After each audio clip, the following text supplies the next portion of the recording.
Fantasy's most alluring quality is how it transports us to new places and makes us believe the unbelievable. We love getting lost in worlds entirely unlike our own, yet the paradox of truly fantastic world building is it often hinges on the most mundane of questions. Can you make paper from parasitic plant monsters? How would life evolve in a world beset by cyclical hurricanes? Which type of monster person the best? Perhaps the most essential of these questions, lodged long ago in my brain by one of history's great video essays, is what do they eat? Throughout time, across the earth, man has always been driven by the search for his next meal. And there's no reason to assume that would change on some other earth, aboard an airship, or in the depths of an ancient dungeon. Though, of course, the logistics of answering it do get a lot trickier the further one flies from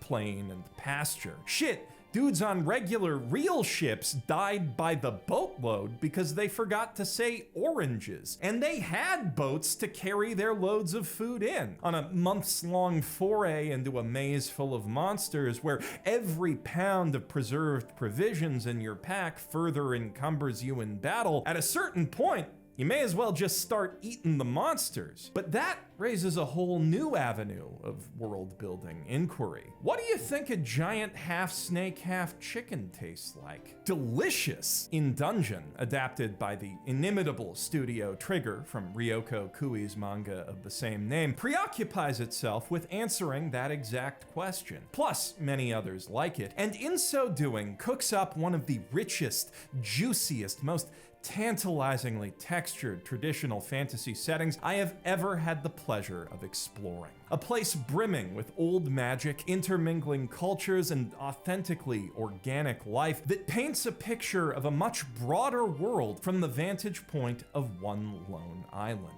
A world which you and I are about to explore some more in just a sec, after this word from today's sponsor. Naraka Bladepoint is a thrilling melee and movement-focused battle royale where 60 players duke it out for dominance with their choice of 17 playable heroes. Combining a weapons-based combat system reminiscent of Soul Calibur with the zippy aerial action of an anime fighter, there's no other game quite like it, and the skill ceiling is positively cavernous. Plus, it just got a little more anime with the latest update, which introduces a brand new mecha skin for Yue Shan, supervised by the father of Gundam himself, Kunio Okawara. The striking red, blue, and white color scheme with gold accents gives the mecha classically captivating visual appeal, especially once it spreads its majestic mechanical wings and takes to the sky. It's sure to impress your foes as you bear down on them,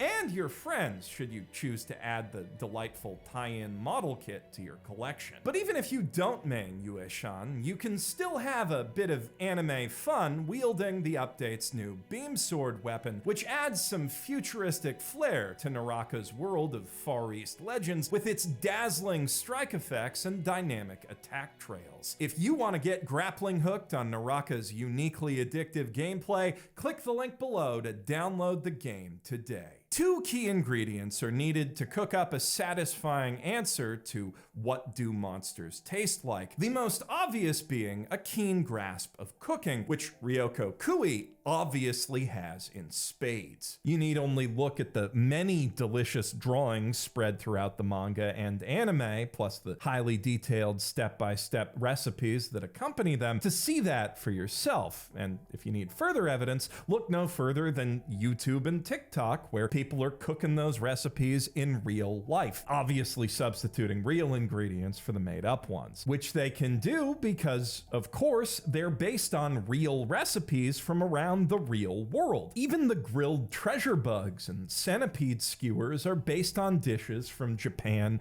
China, and Thailand. The fact that Marcel is the least hesitant to eat those out of all the monsters is the biggest giveaway that the series didn't come from a Western fantasy fantasy writer, which honestly you won't find many of watching or reading this series, because Kui-sensei is so clearly well read, not just on the traditional tropes of Western fantasy and RPGs, but the traditional folklore that underpins so much of it. The bestiary here is every bit as rich, diverse, and well-researched as that of The Witcher. But of course, you're never gonna know what made-up monsters taste like, or what to sub them for in real recipes, no matter how many old folk tales you read about them. For that, you need the other key ingredient in D&D's world-building stew: biology. The series imagines its delicious dungeon as a thriving, varied ecosystem, inventing naturalistic explanations for how creatures straight out of a D&D monster manual could not just plausibly exist, but coexist. Mimics, for example, are reimagined as massive hermit crabs that hide inside chests and cabinets, rather than seashells or the 69 different kinds of collectible trash in another crab's treasure, snipping and stabbing anyone who approaches them with insufficient caution. A deadly predator for any adventurer, but also natural prey for the aforementioned treasure bugs, which simultaneously reproduce and set themselves up to trick unwitting treasure hunters by laying their eggs inside of living mimics and eating them from the inside out. The law of the dungeon is the law of the jungle: eat or be eaten. And every creature adheres to that law as it carves out its own niche in the ecosystem. So carnivorous flora's gotta be extra aggressive and adopt a variety of clever strategies to compete with and prey on all the hyper-aggressive fauna around it. And when you see a kraken, of course, like any squid, it's gonna have kraken-sized parasites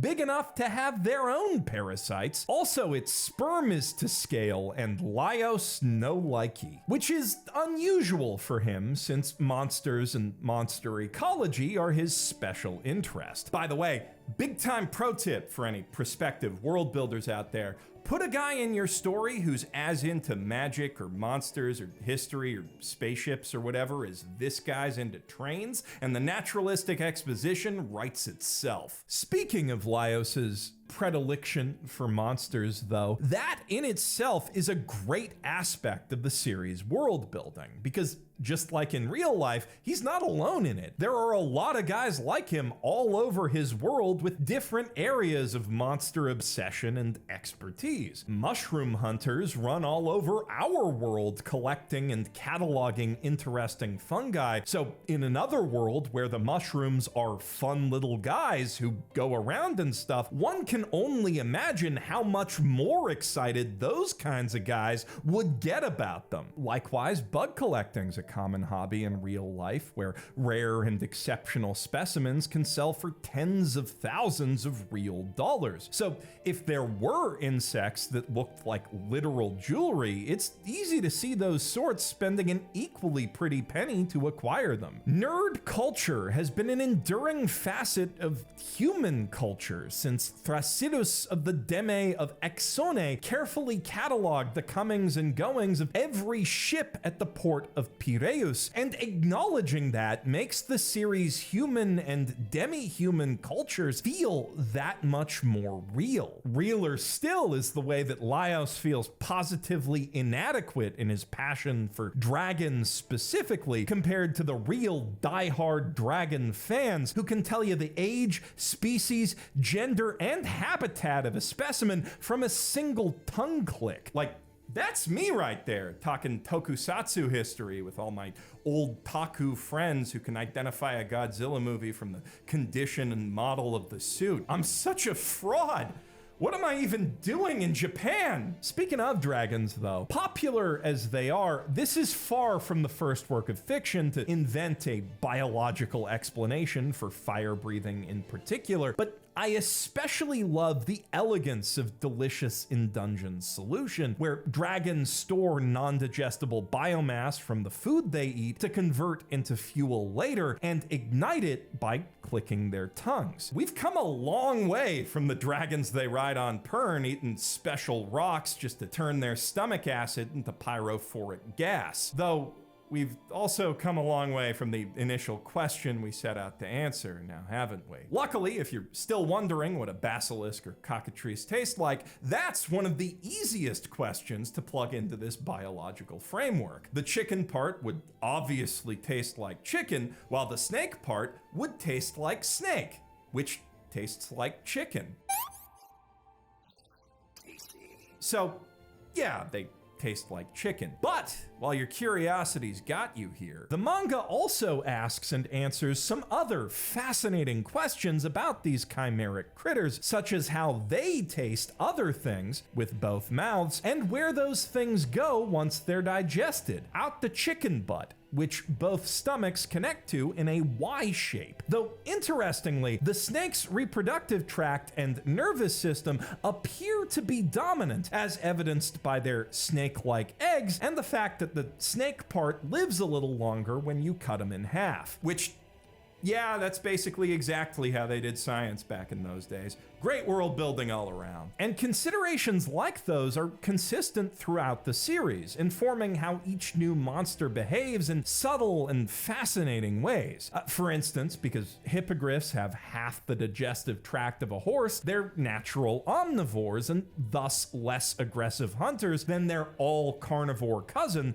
the griffin, which is one of the chief clues that Laios uses to suss out that the monster got changelinged. But on that note, the series is at its absolute best when it's able to tie those biological facts into the very fabric of the original folklore. Changeling myths have long been attributed to fairies in Western European culture. Typically, they'll spirit a child away for a variety of purposes, to adopt in some of the nicer stories or as tithes to the devil in less nice ones, leaving one of their own behind as an imperfect replacement. These myths don't involve fairy rings, a real-world phenomena where mushrooms grow in arc and circle patterns, often withering other plant life within their radius, but there are a lot of superstitions involving people getting cursed or disappeared when they step into those, so it's not hard to see how Ryoko Kui would have drawn that connection. She also blends in elements of Scandinavian folklore, though, where changelings are connected to trolls instead of fairies. Those subterranean creatures don't have any particular use for the human child, it's said, but rather want their own troll children to be raised by humans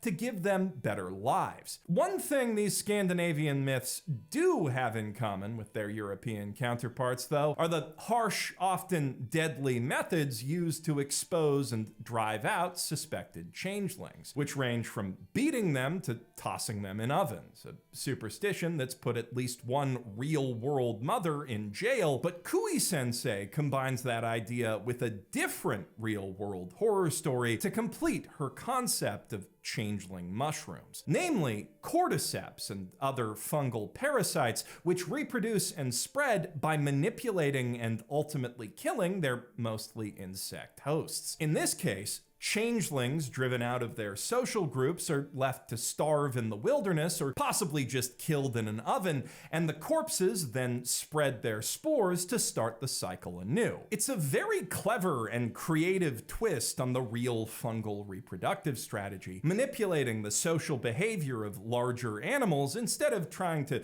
directly control nervous systems exponentially more complex than anything cordyceps preys on in nature, like, say, the zombies in The Last of Us. It's not necessarily a more realistic take on the concept than that, but it does feel far more magical. And in a world where magical is the baseline for reality, that somehow makes it easier to swallow. It helps quite a bit that the manga and anime almost never invoke magic unless they absolutely have to, even in cases where other fantasy stories happily take that shortcut. Animated armor has long been a staple of D&D and its many derivatives, and it's moved by magic in every single one. Characters in the Danmeshi universe assume that's how it works there too, but it turns out to be a colony of mollusks with iron-like shells that connect to mimic the musculature of man, which is just genius on so many levels. And even where magic is needed, there's always some kind of logic backing it up, like the spores causing that transformation. Shapeshifters are illusions given physical dimension with magically moving leaves by skulking nine-tailed tanuki off in the shadows. The enchanting power of a mermaid's song can be disrupted by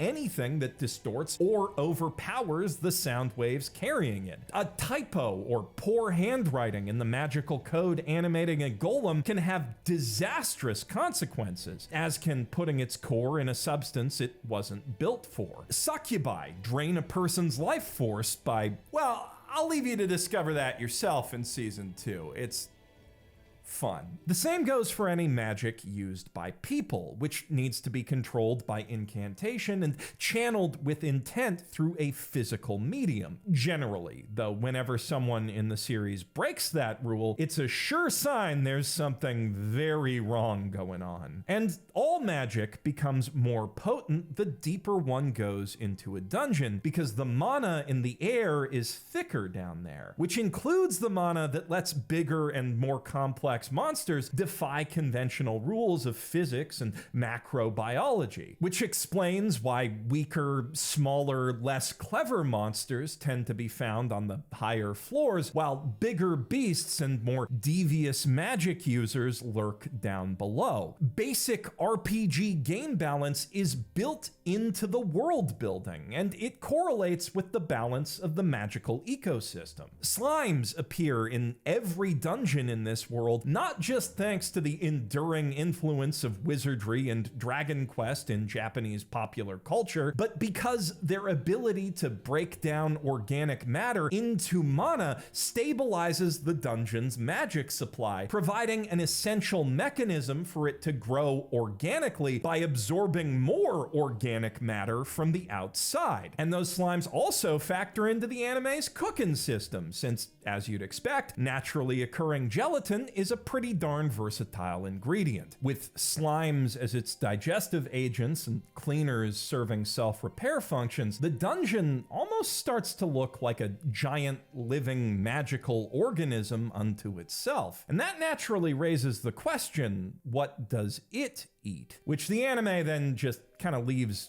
ominously hanging in the dank, dusty air to gnaw at the back of our minds as the party gets on with their adventuring. It's a little more subtle about it than, say, Made in Abyss, but rest assured, there is plenty of nightmare fuel to go around down in this deadly hole in the ground, too. The bigger difference, though, is that the more delicious dungeon is as full of history as it is horrors. Instead of crumbling away as unnatural nature retakes it, like the Abyss, evidence of the civilizations that once stood where the dungeon now yawns have been preserved in almost their original state down there. Treasure bugs and living armor mimic the winged lion motif of the Golden Country's heraldry, which we can also see adorning wall fixtures and statues from the second floor down, long before those details are explained in the hidden village. The first floor is more of a generic tunnel maze type dungeon, but that's only because the architecture has been repurposed from the island village's crypt, which wasn't originally part of the castle town. And below the castle, connected to its sewers on the 5th floor, we find an ancient dwarven cistern, at the heart of which lies a long abandoned fortress from the old war between dwarves, gnomes, and elves, likely absorbed into the dungeon long before the Mad Mage ever rose to power, which subtly implies the Golden Country's vast wealth might have originated from the same sort of dungeoneering profiteering our heroes now engage in. All these layers of the past are stacked up on each other like a cake, baked into the dungeon's visual design for observant viewers and readers to pick up on as the heroes meet and eat each monster of the week. But they're also occasionally laid bare in the plot before they actually get laid bare in the exposition chapter, especially when those heroes deal with magic instead of monsters. The illusions of the living paintings, for instance, clearly reflect the Mad Mage's dearest and most accursed memories, doubling as traps for intruders and ways for him to cling to what little's left of his sanity, which is what Laios finds him doing when he goes in there looking for food. Though I really hope Doodle Laios never had to run into him. Poor little guy. Haven't felt that sorry for a f***ed up drawing since Paper Jam Dipper. Actually, pretty much whenever illusion magic comes into play, it tends to reveal interesting aspects of both the characters and the world. Like how the shapes the aforementioned shifters take reflect both the personalities of the specific characters that conjured them, as well as more general biases about other races that were baked into their cultural upbringings. A clever way of revealing what race relations are like outside the dungeon without ever actually having to leave it. And a great rare example of one of my personal favorite flavors of immersive fiction, microcosmic world building. The standard approach to building a fantasy world is to just, well, build the whole damn thing and put it on display for the audience to enjoy, sending the characters on a cross-country, cross-continent, or even cross-cosmos odyssey that conveniently takes them by and through every nook and cranny the author has so carefully crammed cultural and historical details into. Lord of the Rings, One Piece, Freerun, Stormlight Archive, The Expanse, Star Wars, there are many such cases. But say you're building a world for something like a video game, where it's just not feasible to keep making new locations forever. Or maybe budget's not the issue, but it just doesn't make sense in the context of your story for your characters to leave where they're at. Like if their noble house has been assigned to watch over production of the spice melange essential to all space travel, and then they're betrayed and have to wage a guerrilla war to wrest control of the planet back, in the process effectively taking over the entire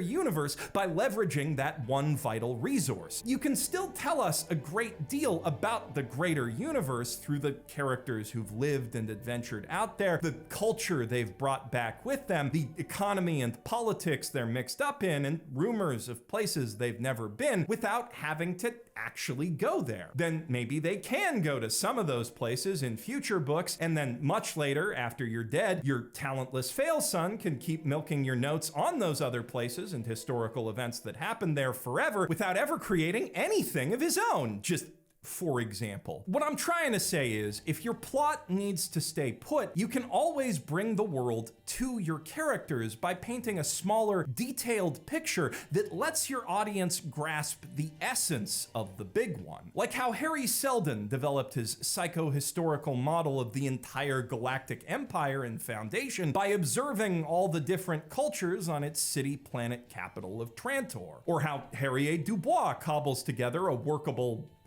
enough understanding of Elysian politics, history, and metaphysical geography, stumbling around the crumbling former capital of the world, Revachol. But your setting needn't be something so grand as a capital, and your protag needn't be named Harry either. Any sizable hub of culture or trade can serve as a microcosm of the wider world that spins around it. And while this sort of thing's a bit more common in sci-fi, dungeons, with their promise of fame and fortune for those brave or stupid enough to plumb their depths, are a particularly strong narrative tool for bringing people from all over and all walks of life together. Once a small, poor village of fishing folk and olive farmers, the island above the dungeon, particularly its lord, has grown fat and rich in the last few years off the wealth dredged up from the golden country. And that's attracted plenty of adventurers, academics,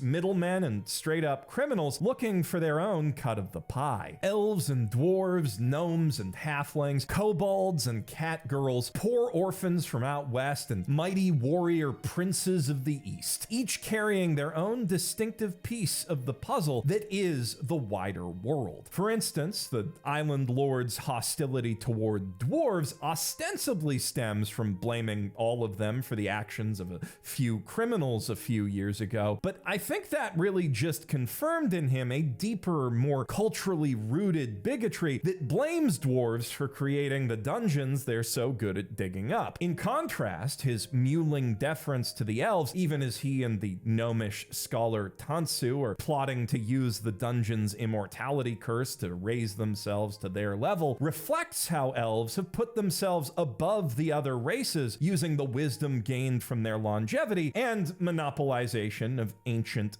dark magic secrets. On that note, it's also telling that the gnomish magic system is the one most commonly used in schools and by adventurers. Gnomes are more willing to share their arcane traditions with other races, which is in keeping with their culture's view of magic as cooperation with spirits as opposed to elvish magic, which controls them. Though it may not be entirely altruistic. Gnomes might be fostering cooperation with other races to gain a leg up on the elves. Mr. Tansu does show quite a bit of personal animosity toward elves and a tendency to use other people to his own advantage without asking, even if he does try to return the favor after the fact. I really appreciate how Dungeon Meshi doesn't actually have to tell us how the old wars between the long-lived races ended. We simply see it through their present-day stances and standing in the world. Though it does subtly guide the audience towards some of the finer points of its big picture by occasionally shifting our perspective from Laios to Kabru, who has a special interest in people rather than monsters. Where Laios and Senshi look at dungeons through an ecological lens, Kabru wants to understand them as a sociological phenomenon, to solve the many societal problems that spring up from them when they boom and bust. His perspective greatly aids our understanding of how the adventuring society around the dungeon is structured, but even within the dungeon, we can apply that same lens to learn more about the world. Since culture is an essential component of good character writing, and Dungeon Meshi's character writing is very good,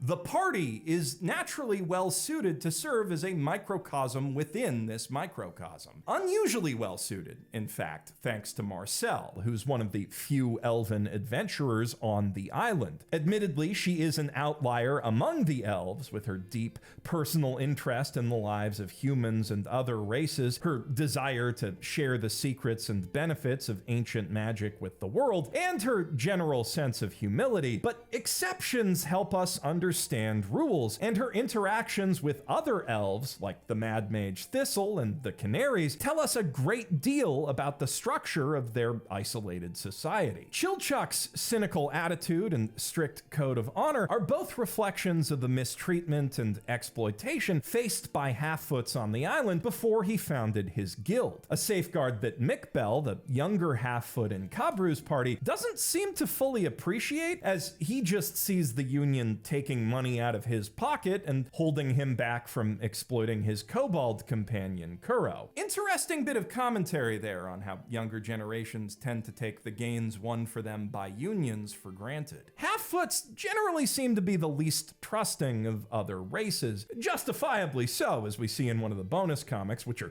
flush with great jokes and world-building nuggets if you haven't read them, where it's revealed that half-foots are used as early mermaid warning systems on certain ships from certain countries. And as a reflection of that, in another one of those comics, we learn trolls aren't actually real, but rather myths stemming from old scary bedtime stories that half-foots used to tell their kids about tall men, or trolls in their language. In another of those delightful bonus comics, we learn that dwarves get gassy when there's too much mana in their system, which might explain the superstitions that make Senshi as skittish about magic as Marcel is about monster meat when the story begins, though that may also be rooted in the dwarves' long-standing conflict with elves. Meanwhile, his passion for ecology and respecting the balance of nature seems to be something he inherited from the orcs, who effectively raised him after his dwarven guardians died. As a quick side note, I love this series' take on orcs as victims of colonization whose violent reputation is used as a post hoc justification by the elves and men who drove them from their land and into lives of pillage and plunder in the first place. Speaking of demi-humans, Izutsumi is kinda late to the party, but she provides some interesting insights into how Eastern Island cultures treat demi-humans, like pets, if they're lucky. With the hag curse, she comes to Marcel to get cured, serving as something like a magic shock collar. The curse they can't cure, meanwhile, prompts Dungeon Meshi to start exploring the shape and nature of the human soul, though we won't get into the meat or yolk of that topic until season 2. Laios doesn't pick up on a lot of this, of course, because he's more interested in monsters than people, but that too is a reflection of his experience in Tall Man society. In his nightmares, we see a lot of people have mocked and taken advantage of his naive, tactless nature in the past, not to mention mistreated his sister for no good reason, so it makes sense that he'd be drawn to the more straightforward eat or be eaten logic of monsters. Just as a lot of real people on the spectrum prefer the company of real animals. He particularly struggles dealing with Shuro, who comes from a more collectivist, Confucianist culture where unspoken customs abound and reading the atmosphere is socially expected, mistaking his efforts to be polite for genuine friendliness. Something that, again, reflects how, in the real world, such societies can be difficult for the a-neurotypical to navigate, even if, in some cases, they're also more accommodating than European individualism. Interestingly, Shuro's culture is just about the only human thing we ever see Laios take more than a cursory interest in, as evidenced by his choice to name his sword Kensuke, which might make him the fantasy equivalent of a weeb. Through these sorts of details, we can extrapolate more about Eastern and Western tall man cultures than we see on the page or screen based on what we know about their real-world equivalents, in the same way that prior knowledge of Tolkien-esque fantasy and RPG tropes can help to connect other implied details about the setting. And by looking at the clothing and naming conventions of characters from other races and continents, we can further infer and fill in even more specific details about the world and its people than the manga and anime have time for. Of course, we can't say anything for certain about any aspect of the world building that's not covered in the original text or the official Adventurer's Bible World Guide, but then, even within the text, there's an ever-present possibility that things we learn secondhand might be distorted truths or straight-up lies, like how trolls are just tall men, or Laios' favorite book, the Dungeon Gourmet Guide, is actually just a kid's book written by a guy who's never eaten a cockatrice in his life. Though there is still some educational value in there with its biological trivia about monsters. The unreliable nature of this info doesn't really harm the world building though, at least not for me. Rather, it helps me further immerse myself in the medieval pre to early Renaissance viewpoint of the setting by taking me back to a time when most people never traveled beyond their own neck of the woods, and the only things they really knew for sure about the world were what little they could verify with their own eyes. That's the true value of world building in Microcosm, at least when it comes to fantasy. In sci-fi, it more helps to sell the idea that space is vastly, hugely, mind-bogglingly big, though I guess that's kind of the same thing when you think about it, just relative to spaceships and light-speed communication rather than horse and carriages and pigeon mail? Well, actually, Delicious in Dungeons World already has high-speed, long-distance communication via magic, plus teleportation for travelers who don't mind the slight possibility of arriving in the middle of a wall or another person, which goes some way to explaining how Dungeon Meshi's society has a more developed global nerd culture than we did back on medieval Earth. Without that, I'm sure they'd still have local mandrake growing competitions, but not internationally recognized ones. Of course, the downside of smaller scale fantasy is it doesn't really leave much room for all the fascinating implications of having those communication capabilities in that time period, but if you want to see that explored in more depth, you can always go read Discworld for its Clax network or play the Trails games for their Orbital tech. Dungeon Meshi happily fills its own particular ecological niche within the greater fantasy landscape, and that's exactly what makes exploring its world alongside its characters feel so special. It fixates on the same things they fixate on from their same perspective, because those characters are what really matters to its story, and by making the world immediately around them feel so deliciously real, it's able to bring Laios, his friends, and all the adventurers they cross paths with to more vivid and convincing life. That's the third secret ingredient in its world-building stew. Dungeon Meshi knows a meal is only as good as the people you share it with. And I'm very glad I got to share this one, not just with these lovable weirdos, but all of you as well. I look forward to reading your comments on your favorite aspects of Dungeon Meshi's world down below, and while you're leaving them, if there's some other anime or movie or video game or comic or book world you'd like to see me explore in this style, please tell me about that too. I'm Geoff Thew, imaginary travelogue, thanking you for joining me on this journey.